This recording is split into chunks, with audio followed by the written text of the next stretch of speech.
kacang sacaichi ini disebutnya adalah, ada yang menyebutkan namanya kacang Inka, ada yang menyebutkan namanya kacang gunung, dan juga ada yang menyebutkan kacang ajimat, karena ini memang membawa manfaat yang sangat luar biasa sekali, Pak.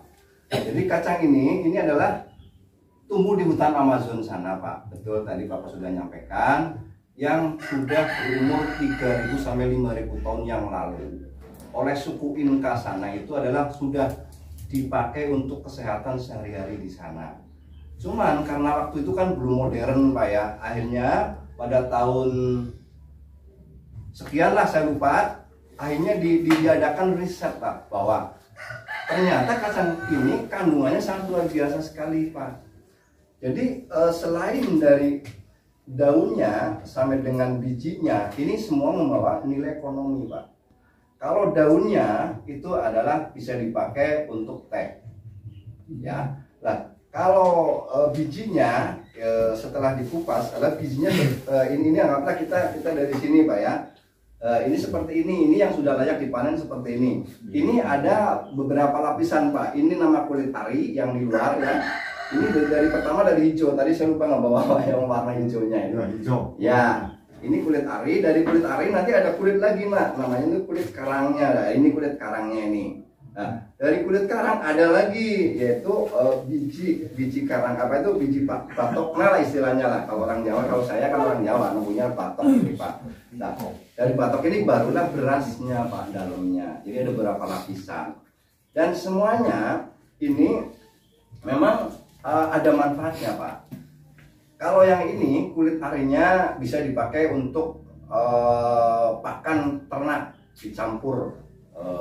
Kemudian yang kulit kedua itu kulit karangnya itu ada yang mengonsumsi untuk teh, ya. Dan tapi maaf, saya bukan menyarankan untuk harus bukan teh, jangan dulu, karena saya sendiri belum pernah mendapat risetnya. Saya tidak akan berani menyampaikan sebelum saya tahu persis. Tapi yang aman adalah untuk pupuk, seperti kemarin Pak Haji sudah melihat ya, saya sudah membuat pupuknya, dan pupuknya sangat luar biasa sekali, Pak.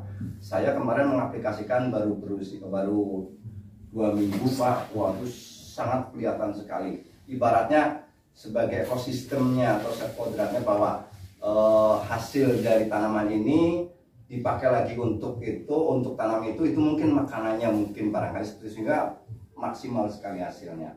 Dan sangat mudah sekali itu pupuknya dipakai, kulitnya dipakai untuk pupuk. Dan juga nanti batoknya, Pak, ini sudah ada yang merencanakan untuk membuat bracket, Pak. Bracket itu yang untuk ini ya, semacam, memang ini keras sekali, Pak, ini. Jadi tanaman ini yang paling utama, kenapa kok sekarang jadi booming lah, boleh dikata booming lah ya. Seperti kayak dulu mungkin Bapak pernah mengenal namanya porang, Pak ya. Pernah mengenal Pak porang, Pak? Porang belum. Iles-iles. Kayak juragan iles. Kebetulan saya itu yang pertama kali mendeklarasikan tanaman porang di Ciputat, Jakarta tahun 2019, Pak. Itu saya sebagai sektinya sampai hari ini juga masih menjabat di masalah porang. Nah itu Mak, sekilas saja ini info lah ya, Pak ya. Sebetulnya memang porang bagus, Pak. Hanya karena mungkin saat itu ada beberapa ya ternyata orang-orang kita juga yang tidak benar, karena sebetulnya selama ini kita adalah mampu dan bisa menyaingi dengan negara-negara lain kan. Saat itu kan saingan kita adalah Myanmar, Pak, yang paling besar. Ternyata Indonesia bagus juga hasil porangnya. Nah akhirnya sempat terkendala itu sampai 72 kontainer di Vietnam tidak masuk, Pak. Gara-garanya apa? Ada ya salah seorang yang mengekspor porang itu, ada yang jamuran, ada yang nembus, sehingga dari sekian kontainer di blacklist nggak bisa. Itulah cerita singkatnya itu. Nah, pengalaman dari situ, saya sekarang ngambil dari sacaichi. Saya bukan mencari buyer, Pak, tapi saya yang dicari buyer. 2 buyer mendatangi saya saat itu, yang satu dari perusahaan dari Vietnam di Jakarta, Tangerang, yang satu dari Chinese mendatangi saya, bahkan sampai ke rumah saya, Pak. Saya tahu dari mana, beliau tidak tahu, karena nama saya memang di organisasi pertanian khususnya porang ini sudah cukup dikenal gitu, mungkin gitu ya. Saya padahal kan tidak pernah masuk-masukin ke YouTube, nggak pernah Pak, karena saya sibuk banget untuk ngurusi binaan petani. Alhamdulillah saya punya hampir 32 provinsi Pak untuk pertanian orang saat itu. Nah, kenapa? Karena kan saya punya pikiran bahwa bertani tidak mungkin monokultur Pak ya, pasti bertani pasti ingin yang lain-lain, ada tumbang sari ini. Sehingga kalau ada seorang buyer yang membutuhkan saya cari barang, saya tinggal kontak saja Pak ya. Salah satunya adalah pertama saya di kontak itu adalah dapat PO dari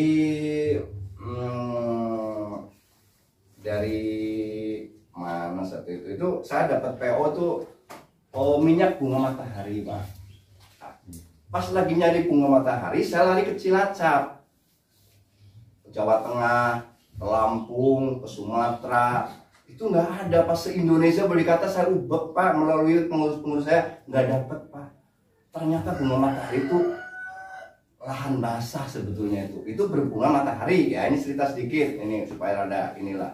Nah, dari bunga matahari saya aja kok ada yang nawarin, Pak, daripada bunga matahari susah, ini aja gimana Pak, ini saya punya minyak Pak, gimana caranya? Nah, saya pelajari saat itu. Wah, ternyata orang banyak juga Pak sudah pindah ke sini gitu, ke Saca Ici ini. Nah, akhirnya saya nggak dapet, dan bahkan saya sampai saking penasaran saya temui langsung pemain Indonesianya 3 titik Pak. Ternyata beliau itu adalah masih impor dari Rusia, Ukraina, itu masalah bunga mataharinya, minyaknya Pak. Sampai yang menyuplai ke beberapa istilahnya supermarket berasal itu adalah masih impor, termasuk perusahaan-perusahaan yang membutuhkan minyak bunga matahari dari sekian perusahaan kosmetik juga masih impor. Sampai hari ini per bulan itu 21.000 liter Pak. Sedangkan untuk penanaman biji bunga matahari itu yang baru bisa diserap petani Indonesia hanya baru 10%. Sok bayangkan Pak. Kebetulan saya bawa Pak ini juga Pak, pupuk kapan ininya bawa. Masa tadi bawa tadi gimana ya? Oh ini nih. Nah, begini. Ini dari Rusia Pak.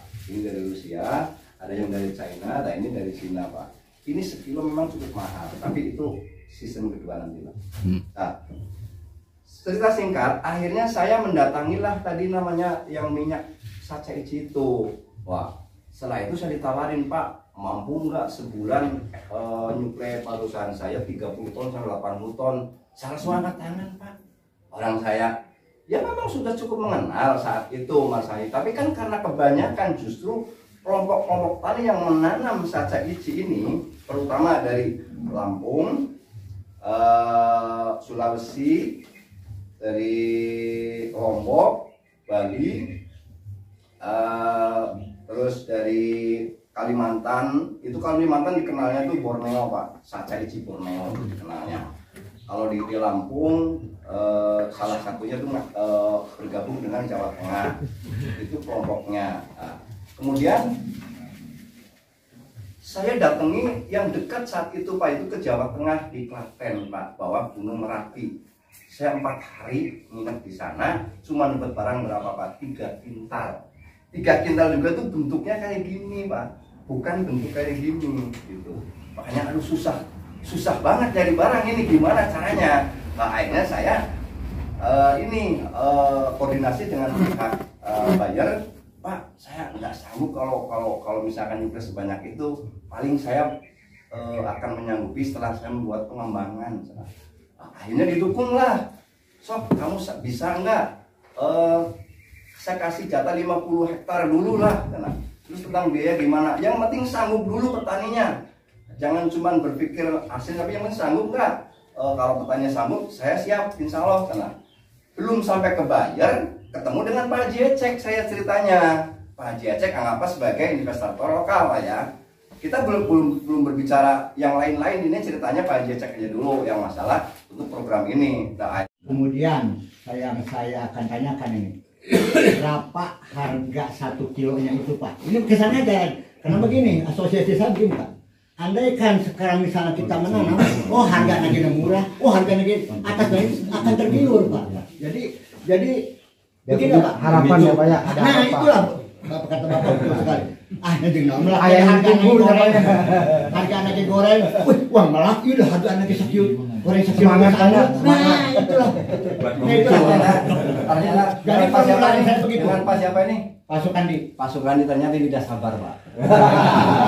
Adalah memberikan program ini yang estimasinya begini. Ini jujur masih ingat bahasa Pak Haji begini. Usahakan pendapatan petani minimal per bulan itu jangan kurang dari 3 juta. Kalau UMR Sumedang berapa, Pak? 32. Makanya tepat sekali. Jadi memberikan 200 biji ini per orang, 2 bibit ini adalah asumsinya supaya nanti bisa ke gaji segitu per bulan. Dengan penghasilan itu, siapa yang akan nyerap? Ya kita ini, kita adalah Pak Haji juga.